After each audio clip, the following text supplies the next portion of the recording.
인도하심으로 6월 16일 주안교회 창립 18주년 감사 예배를 하나님께 드립니다. 거룩하신 아버지 하나님, 이 땅에 성령을 보내시고 성령을 통하여 교회가 시작되게 하시며 초대교회를 통해서 복음의 씨앗이 예루살렘과 온 유대와 사마리아와 땅끝까지 이르러 우리 대한민국까지 복음이 들어오므로 한국의 교회가 세워지고 한국의 교회를 통해서 세계 복음화를 위해서 선교하며 나아가게 하시니 감사합니다. 그 교회들 중에 작고 초라하지만 우리 주안교회가 있음을 감사합니다. 18년 전에 가족과 함께 개척을 해서 수많은 하나님의 일들을 감당케 하시고 든든히 서가는 교회로 오늘 여기 있게 하시니 감사합니다. 교회의 주인이 하나님이시며 운행하시고 이끄신 분이 하나님이신 것을 고백하면서 다시 한번 도약의 복음의 역사를 펼쳐나가기를 다짐하며 창립 기념 주일 예배로 하나님께 나아갑니다. 영과 진리로 예배하게 하시고 사람이 주인공이 아니라 하나님이 주인이신 것을 감사하며 예배하는 복된 주일 되게 하여 주시옵소서. 이제는 사도신경으로 신앙 고백합니다.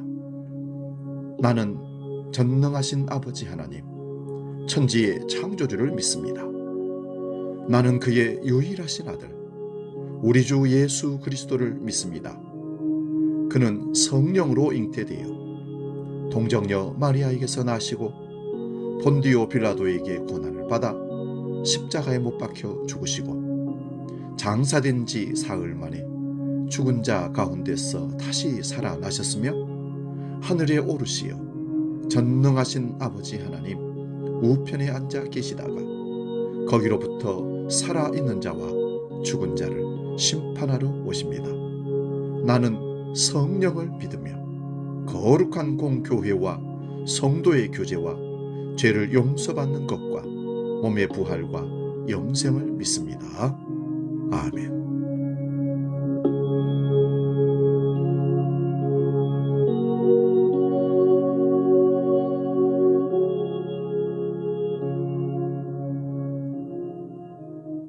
찬송가 210장 시온성과 같은 교회 함께 찬송합니다.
주안교회 창립 18주년 감사주일에 우리에게 주시는 하나님 말씀이 있습니다. 신약성경 사도행전 5장 1절에서 11절까지 말씀입니다. 페이지로는 194면에 있습니다. 이 말씀 묵독할 때에 살아계신 주님의 음성, 교회 머리 되신 주님의 음성을 들을 수 있기 바랍니다. 사도행전 5장 1절에서 11절 말씀 지금 봉독합니다. 아나니아라 하는 사람이 그의 아내 삽비라와 더불어 소유를 팔아 그 값의 얼마를 감춤해 그 아내도 알더라. 얼마만 가져다가 사도들의 발 앞에 두니 베드로가 이르되 아나니아야 어찌하여 사탄이 네 마음에 가득하여 네가 성령을 속이고 땅값 얼마를 감추었느냐. 땅이 그대로 있을 때에는 네 땅이 아니며 판 후에도 네 마음대로 할 수 없더냐. 어찌하여 이 일을 네 마음에 두었느냐. 사람에게 거짓말한 것이 아니요 하나님께로다. 아나니아가 이 말을 듣고 엎드려져 혼이 떠나니 이 일을 듣는 사람이 다 크게 두려워하더라. 젊은 사람들이 일어나 시신을 싸서 메고 나가 장사하니라. 3시간쯤 지나 그의 아내가 그 일어난 일을 알지 못하고 들어오니 베드로가 이르되 그 땅 판값이 이것뿐이냐. 내게 말하라 하니 이르되 예 이것뿐이니라 하더라. 베드로가 이르되 너희가 어찌 함께 꾀하여 주의 영을 시험하려 하느냐. 보라 네 남편을 장사하고 오는 사람들의 발이 문 앞에 이르렀으니 또 너를 메어 나가리라 하니 곧 그가 베드로의 발 앞에 엎드려져 혼이 떠나는지라. 젊은 사람들이 들어와 죽은 것을 보고 메어 가다가 그의 남편 곁에 장사하니 온 교회와 이 일을 듣는 사람들이 다 크게 두려워하니라. 아멘. 오늘 봉독한 말씀으로 교회의 각성, 이런 제목으로 말씀 상고하면서 은혜를 나눕니다. 교회는 희망이고 축복입니다. 백범 김구 선생은 경찰서 100개를 짓지 말고 교회 하나를 세우라고 했습니다. 교회의 역할이 그만큼 중요하기 때문입니다. 그런데 오늘날 교회는 위기의 시대를 살고 있습니다. 오늘 교회는 세상으로부터 공격을 받고 지탄의 대상이 되고 있습니다. 그래서 교회가 흔들리고 있습니다. 그리고 교회의 정체성의 혼란을 겪고 있습니다. 교회가 도대체 무엇을 하는 것인가? 교회의 본질이 무엇인지를 모르고 헷갈려 하고 있습니다. 성도에게 교회는 피할 수 없는 곳입니다. 종교개혁자 칼빈은 교회를 어머니에 비유했습니다. 그 이유는 어머니가 우리를 잉태하고 낳으며 젖을 먹여 기르고 우리가 이 육신을 벗고 천국에 갈 때까지 보호, 지도해 주지 않는다면 우리는 생명으로 들어갈 길이 없기 때문이라고 했습니다. 교회는 어머니처럼 우리에게 생명을 전달하고 영양을 공급하고 훈련받게 하고 성장하게 하는 곳입니다.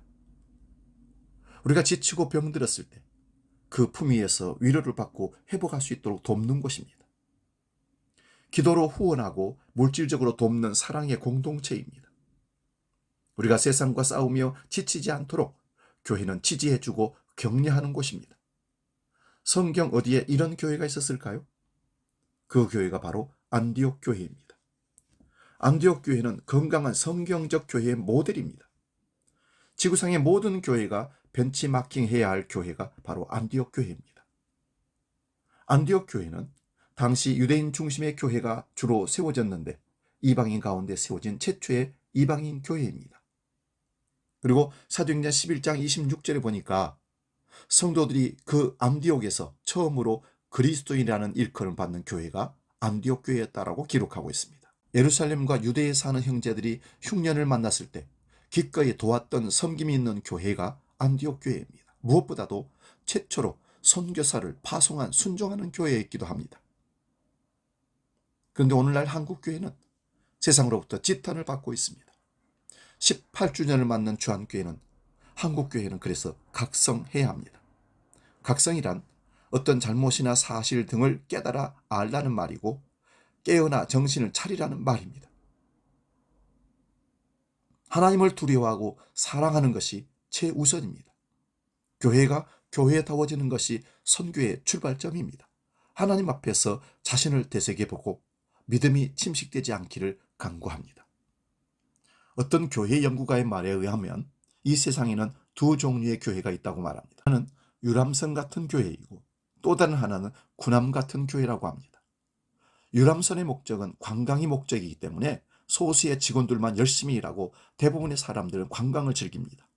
그러나 군함은 전쟁에서 승리하기 위해서 모든 구성원이 각자의 임무를 사명에 따라 움직여야 하는 것이 군함입니다. 여러분, 배가 가라앉는 이유는 배가 물 위에 떠 있지 못하고 물이 배 안으로 들어왔기 때문입니다. 교회가 침몰하는 이유는 교회가 세상 속에 있기 때문이 아니라 교회 안에 세상 물이, 세상 쾌락이, 세상 문명이 들어왔기 때문입니다. 교회가 침몰하지 않고 계속해서 승리하는 군함처럼 쓰임 받으려면 교회 안에 들어와 있는 세상을 제거해야 합니다. 교회 안에 세상적인 원리와 방법이 들어오기 시작하면 교회는 힘을 잃고 하나님께 쓰임받지 못합니다. 한국 교회의 부흥과 성장의 이면에는 영적 침식이 일어났습니다. 우리의 믿음이 성장할 때와 교회가 성장하는 이면에 반드시 영적 침식이 있을 수 있습니다. 그러므로 교회는 전쟁을 끝낸 것이 아니라 영적 전쟁 중이라는 것을 항상 기억해야 합니다. 교회가 긴장감을 잃어버린다면 사탄의 공격에 패할 수밖에 없습니다. 갑자기 썩어서 쓰러지는 나무는 없습니다. 이와 마찬가지로 갑자기 무너지는 교회도 없습니다. 사탄은 에덴 동산에서 첫 번째 아담을 쓰러뜨렸습니다. 그리고 두 번째 아담 예수님을 쓰러뜨리려고 했지만 실패했습니다. 그렇게 예수님이 승리하셨기 때문에 하나님의 구원 계획이 이루어졌습니다. 그러나 사단은 자신들의 계획을 포기하지 않았습니다. 사단은 지금도 구원의 계획이 전파되지 않도록 방해하고 공격하고 있습니다. 또한 교회를 무너뜨리려 예수님이 메시아라는 사실이 증거되지 않게 하려고 애를 쓰고 있습니다. 사단의 가장 중요한 공격 대상자는 목회자입니다. 목회자가 무너지면 교회를 무너뜨리기 쉽기 때문입니다. 또한 공동체를 무너뜨리기 위해서 교제를 약화시킵니다. 여러분, 신앙의 성장과 성숙은 반드시 관계와 공동체를 통해 이루어집니다. 나 홀로 믿음은 존재하지 않습니다. 그러므로 친교하며 공동체에 함께 협력할 수 있기를 바랍니다. 왜요? 내가 살고 건강한 교회의 일원으로 이 땅을 살기 위해서 그렇습니다. 사단은 교회 리더들을 공격합니다. 교회가 교회 밖에 있는 사람들에게 공격을 당할 때 교회는 더 강해졌습니다. 핍박이 있을 때 교회는 더 거룩해졌고 부흥했습니다. 오늘 본문의 얘기가 바로 이러한 얘기입니다. 초대교회의 아름다운 부흥과 놀라운 성장 이면에 신앙의 침식이 있었습니다. 한 리더자 가정이 무너지는 모습을 통해서 우리에게 교훈을 주고 있습니다. 오늘 본문의 내용은 아나니아와 삽비라가 그들 소유의 땅을 팔아서 헌금을 했습니다. 그런데 이 부부는 땅을 판 값을 전부 내지 않고 일부를 감췄습니다. 그리고는 교회 지도자 베드로가 물었을 때 땅을 팔아서 얻은 재물의 전부라고 거짓말을 했습니다. 베드로는 그들이 거짓말하고 있다는 사실을 알고 아나니아를 책망했습니다. 그 말을 들은 아나니아는 그 자리에서 죽었습니다. 그의 아내 삽비라도 남편처럼 베드로의 발 앞에 엎드려 죽었습니다. 끔찍한 사건입니다. 이 말씀이 충격적인 것은 아나니아와 삽비라가 불신자가 아니라 신자, 믿는 사람들이었습니다. 교회 리더자란 사실입니다. 그리고 거짓말의 대가가 죽음이라는 엄청난 충격입니다. 왜 하나님께서 이렇게 충격적인 사건을 초대교회에 허락하셨는지를 이해하려면 그 배경을 알아야 합니다. 사도행전 4장 32절을 보면 믿는 무리가 한 마음과 한 뜻이 되어 모든 물건을 서로 통용하고 자기 재물을 조금이라도 자기 것이라 하는 이가 하나도 없더라. 초대교회 성도들은 재산을 가지지 않았습니다. 사유재산을 부인했다는 의미가 결코 아닙니다. 누군가 궁핍한 사람이 있을 때면 땅과 집을 팔아서라도 필요를 따라 나누어주는 공동체였다는 것입니다. 사도행전 4장 36절 37절입니다. 구브로에서 난 네이스족 사람이 있으니 이름은 요셉이라. 사도들이 일컬어 바나바라 번역하면 위로의 아들이라 하니 그가 밭이 있음에 팔아 그 값을 가지고 사도들의 발 앞에 두니라. 바나바라는 사람의 특별한 헌신을 여기 기록하고 있습니다. 그는 위로의 아들이라고 불리는 사람입니다. 얼마나 많은 사람들을 위로했으면 이런 별명이 생겼겠습니까? 바나바는 자신의 밭을 팔아 사도들의 발 앞에 갖다 놓았습니다. 그의 헌신은 초대교회 성도들에게 큰 도전과 충격이었을 것입니다. 사랑하는 여러분, 교회의 매력은 무엇일까요?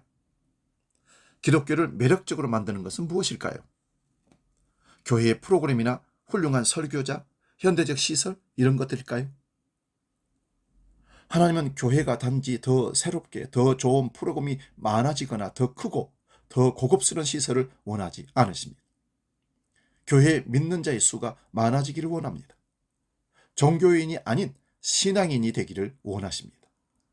기독교를 전파하는 최고의 방법은 우리가 그리스도인이 되는 것입니다. 예수께서는 우리들을 사람들과 논쟁하여 그들을 기독교로 끌어들이라고 우리를 보내지 않으셨습니다. 그들을 기독교인으로 만들기 위해 위협하기도 원치 않으셨습니다. 대신 그들이 기독교의 매력을 보기를 원하십니다. 그리고 그 매력에 스스로 빠져들기를 원하십니다.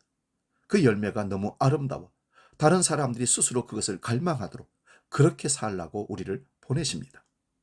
마태복음 5장 13절에 이같이 너희 빛이 사람 앞에 비추게 하여 그들로 너희 착한 행실을 보고 하늘에 계신 너희 아버지께 영광을 돌리게 하라. 오순절 성령 강림으로 초대교회는 일치월장하고 있었습니다. 교회가 한창 성장 일로에 있을 때 위기가 찾아왔습니다. 아나니아 삽비라 부부의 거짓 봉헌 사건 때문입니다. 이 사건은 초대교회에 큰 파장을 일으킨 사건입니다. 그래서 그 사건에 대한 사람들의 반응 또한 대단했습니다. 이 사건에 대한 사람들의 반응은 한마디로 두려움이었습니다. 한번 생각해 보시기 바랍니다. 멀쩡한 신앙생활을 하던 동료, 성도가 그것도 누구보다 헌신된 괜찮은 사람들인데 나누려고 자신들의 밭 판 금액 얼마를 숨겨두고 드렸다가 현장에서 즉사하고 죽었습니다. 그것도 부부가 한날 함께 죽었다는 사실입니다. 그래서 큰 두려움에 사로잡혔던 것입니다. 여기서 말하는 두려움이란 하나님을 향한 경외심을 말합니다. 이 일로 초대교회 성도들은 하나님을 함부로 대해서는 안 된다는 것을 알게 된 것입니다. 아나니아와 삽비라 부부에게도 바나바의 헌신은 도전이 되었을 것입니다. 경외심은 신앙의 기본입니다. 경외심 없는 신앙은 가짜입니다. 아나니아와 삽비라의 일은 그들 개인적으로는 안타까운 일이지만 초대 교회적으로 볼 때는 이건 축복의 사건이었습니다. 이로 인해서 교회가 더 순결해졌기 때문입니다. 온 교회의 공동체가 하나님 앞에서 정결하게 살아야 된다는 것을 깨닫는 계기가 되었습니다. 초대교회는 경외심을 되찾았습니다. 내적인 위기를 극복한 교회는 다시 주변에 선한 영향을 미치며 살아나기 시작했습니다. 그때 일어난 놀라운 변화를 그림 그리듯이 잘 보여주는 말씀이 있습니다. 사도행전 5장 12절에서 13절입니다. 사도들의 손을 통하여 민간의 표적과 기사가 많이 일어나며 믿는 사람이 다 마음을 같이하여 솔로몬 행각에 모이고 그 나머지는 감히 그들과 상종하는 사람이 없으나 백성이 칭송하더라. 교회가 세상 사람들로부터 백성들의 칭송, 칭찬을 받게 된 것입니다. 세상이 교회를 새롭게 인식했다는 것입니다. 선뜻 끼어들기가 부담스러웠지만 은근히 교회를 흠모했다는 것입니다. 교회가 한 덩어리가 되어 나눔과 섬김과 정직과 거룩함을 행하고 있는 것을 보면서 사람들이 흠모했습니다. 사도들과 다른 성도들을 칭송하는 자들이 많았습니다. 불신자들까지 교회를 두려워하고 존경하게 되었다는 말씀입니다. 아니, 교회 공동체의 매력에 푹 빠지게 된 것입니다. 그리고 큰 무리가 교회로 돌아온 것입니다. 사도행전 5장 14절입니다. 믿고 주께로 나오는 자가 더 많으니 남녀의 큰 무리더라. 이전보다 더 많은 유대인들이 응답하면서 신앙을 갖게 되었습니다. 첫째 날에 모인 수천 명 외에 날마다 더 많은 사람이 모였습니다. 그리고 치유의 역사가 예루살렘 밖에까지 퍼져나가기 시작했습니다. 예루살렘 근읍에서는 허다한 사람들이 몰려왔습니다. 심지어 베드로 사도의 그림자가 덮이기만 하여도 병든 자가 나음을 입었다고 기록합니다. 위기 뒤에 초대교회는 더 성숙해졌습니다. 그 결과 믿지 않는 자들까지 그리스도인들을 존경하고 흠모하게 되었습니다. 그것을 보고 많은 사람들이 예수를 믿고 주께로 돌아왔습니다. 교회의 매력에 흠뻑 빠진 것입니다. 영적 부흥의 역사가 일어났습니다. 교회 안에 거룩함이 회복되면 영적 부흥이 임한다는 것입니다. 오늘 본문 1절 2절을 다시 봅니다. 아나니아라 하는 사람이 그의 아내 삽비라와 더불어 소유를 팔아 그 값에서 얼마를 감추매 그 아내도 알더라. 얼마만 가져다가 사도들의 발 앞에 두니. 이 부부는 팔아서 얻은 재물의 일부를 떼어서 숨겨두고 전부라고 말했습니다. 이 사실을 아내도 알고 있었습니다. 부부가 함께 결정했다는 것입니다. 그러자 베드로가 말했습니다. 3절 4절입니다.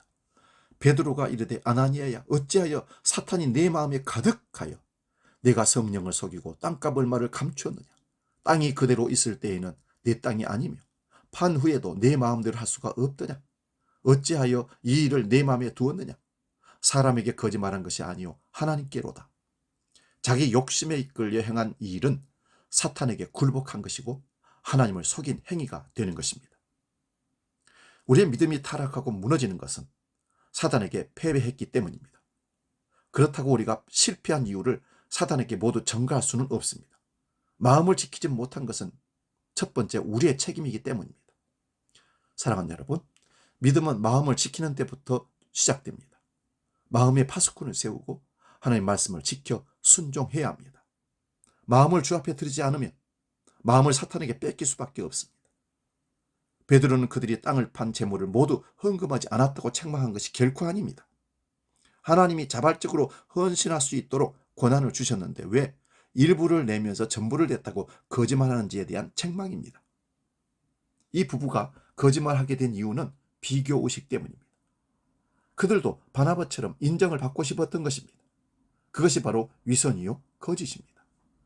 사탄이 아름다운 공동체를 이룬 초대교회를 공격할 때 어떻게 공격했는지를 기억해야 합니다. 성도 간의 비교의식과 경쟁의식, 시기심과 미움, 위선은 하나님을 속이게 만듭니다. 사랑하는 여러분, 하나님께서 아나니아와 삽비라를 엄하게 다룬 이유는 무엇일까요? 하나님은 새로운 것을 시작할 때 아름답고 거룩하고 순결한 공동체를 보존하기 위해 매우 엄하게 하십니다. 또한 교회가 진리 위에 세워지고 진리 안에서 성장하도록 하기 위해서입니다.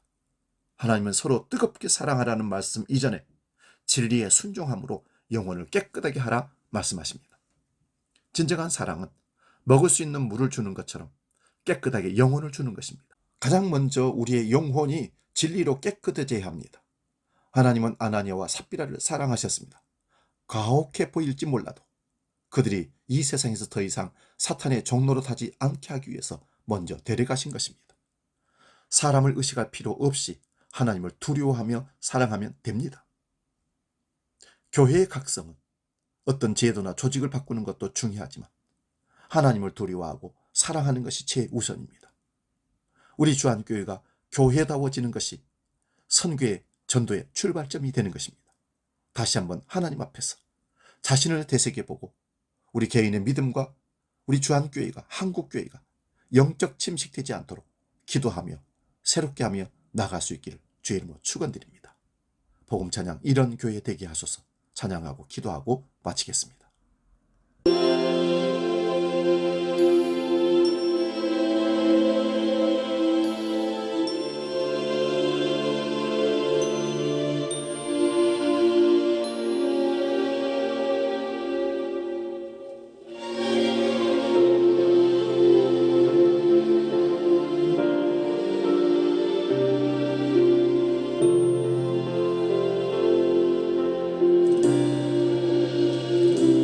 진정한 예배가 숨쉬는 교회 주님이 주인 되시는 교회 믿음의 기도가 쌓이는 교회 최고의 찬양을 드리는 교회 말씀이 살아 움직이는 교회 성도의 사랑이 넘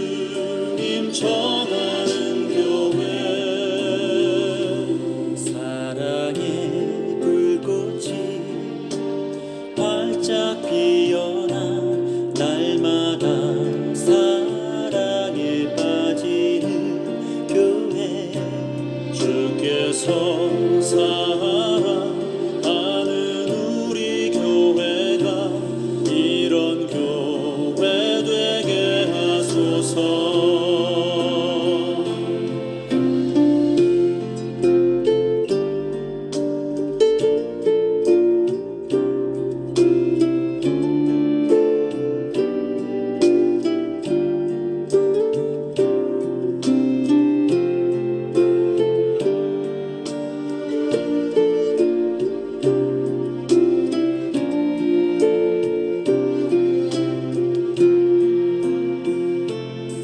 말씀이 살아 움직이는 교회, 성도의 사랑이 넘치는 교회, 섬김과 헌신이 기쁨이 되어 열매 맺는 아름다운 교회.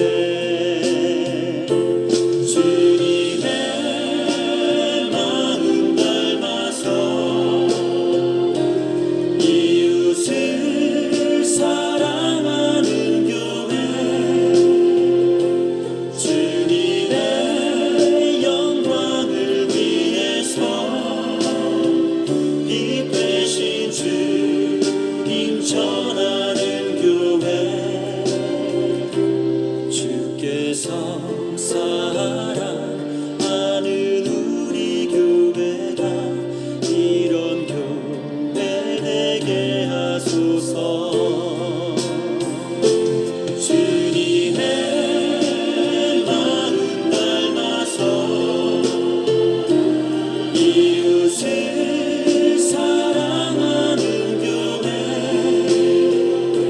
주님의 영광을 위해서 빛 되신 주님 전하는 교회.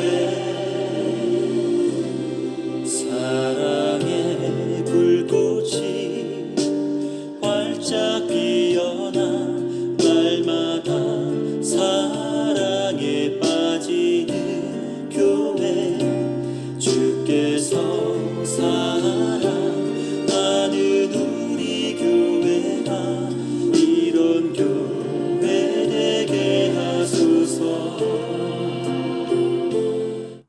기도하겠습니다. 이 땅에 교회를 세우시고 교회 머리가 되시어 세워가시는 주님 찬양합니다.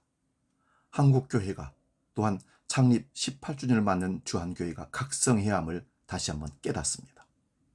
하나님, 번영신학으로 세속주의로 물량주의로 빠진 한국교회를 각성케 하여 주시고 회개케 하여 주셔서 다시 세워지는 교회들 되게 하여 주시옵소서.